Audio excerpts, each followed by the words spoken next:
আজি আহি উপস্থিত হলোহি ৰাজীৱ শদিয়া ককাইদেউ ঘৰত বৌক মাত এষাৰ দি যাওঁ বুলি ভাবি আৰু এয়া আহি বহি আছোঁ তেখেতৰ লগত অকণমান দুখ সুখৰ কথা আলোচনা কৰিছোঁ কিনো কথা পাতিম কথা পাতিবলৈ কোনো কথাই নাই তথাপিও মৌন হৈ বহি আছোঁ বৌ ওচৰত হঠাতেনো কি হৈ গ'ল ঘৰখন মৰি হালি হ'ল 2020 চনত ৰাজীৱ শদিয়া ককাইদেউৰ এজন ভায়েক ঢুকাইছিল তেতিয়া ভায়েকক লৈ এই দুখৰ গীতটি তেখেতে গাইছিল আৰু গীতটি শুনি সকলোৰে অন্তৰ চুই গৈছিল কিন্তু ককাইদেউে চাগে ভবাই নাছিল নিষ্ঠুৰ নিয়তিয়ে তেখেতৰ বাবেও এনেকৈ ৰৈ আছিল অকালতে তেখেতক লৈ যাবৰ কাৰণে কিন্তু আমি নিয়তিৰ হাতত অসহায় নিয়তিৰ হাতত পৰাজিত যেনেকৈ ককাইদেউ পৰাজিত হৈ গ'ল আমাৰ গাঁৱৰ পৰা টুপচিঙা গাঁৱলৈ যথেষ্টখিনি দূৰ যদিও মই শদিয়াৰে হয় কিন্তু আগতে টুপচিঙা গাঁৱলৈ অহা নাছিলোঁ এবাৰে প্ৰথম আহিছোঁ টুপচিঙা গাঁৱলৈ অহা দুটা ৰাস্তা আছে এটা চপাখোৱা হয় এটা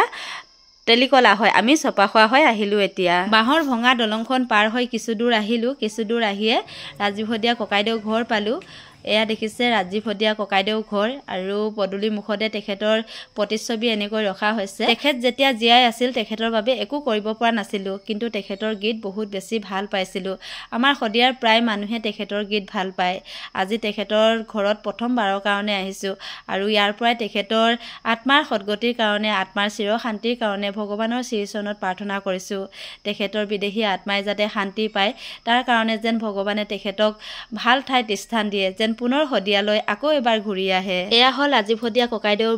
বৌগৰাকী বহুত বেছি মৰমীয়াল আমাতকৈ যথেষ্ট সৰু ইমান কম বয়সতে তেখেতৰ জীৱনলৈ নামি আহিল অন্ধকাৰ তথাপিও তেখেতে হাৰ মনা নাই ঘৰলৈ অহা প্ৰত্যেকজন মানুহক তেখেতে সেৱা শুশ্ৰূষা কৰিছে সকলোৰে লগত কথা পাতিছে বৌৰ লগত কথা পাতি ভাল লাগে তেওঁলোকৰ ঘৰত বৰ্তমান বহুত মানুহ চাৰিওফালে মানুহ আৰু মানুহ অসমৰ বিভিন্ন ঠাইৰ মানুহ আহিছে তেখেতক সমবেদনা জনাবৰ কাৰণে লগতে বৌক মাত এষাৰ দিবৰ কাৰণে এয়া হ'ল অসম জনজাতি সাংস্কৃতিক মহাসভাৰ সংগঠনৰ লোকসকল তেখেতলোকো আজি আহি উপস্থিত হৈছে বৌহঁতৰ ঘৰত বৌক এখন শোকপত্ৰ দিবৰ কাৰণে সমবেদনা জনাবৰ কাৰণে ভাল লাগিল তেখেতলোককো লগ পাই জাতি মাটিৰ গীত গাই ভাল পোৱা মানুহজন গুচি গ'ল এই পৃথিৱীৰ মায়া এৰি থৈ ৰাজীৱ শদিয়া ককাইদেউ আছিল আমাৰ শদিয়াৰ এখন একেবাৰে পিছপৰা ঠাই এখন দুখীয়া ঘৰৰ ল'ৰা আৰু সেইকাৰণে আজি ৰাজীৱ শদিয়া ককাইদেৱে নিজক গোটেই অসমত শদিয়াৰ পৰা ধুবুৰীলৈ নিজক প্ৰতিষ্ঠিত কৰিব পৰা নাছিল কাৰণ ৰাজীৱ শদিয়া ককাইদেউ নাছিল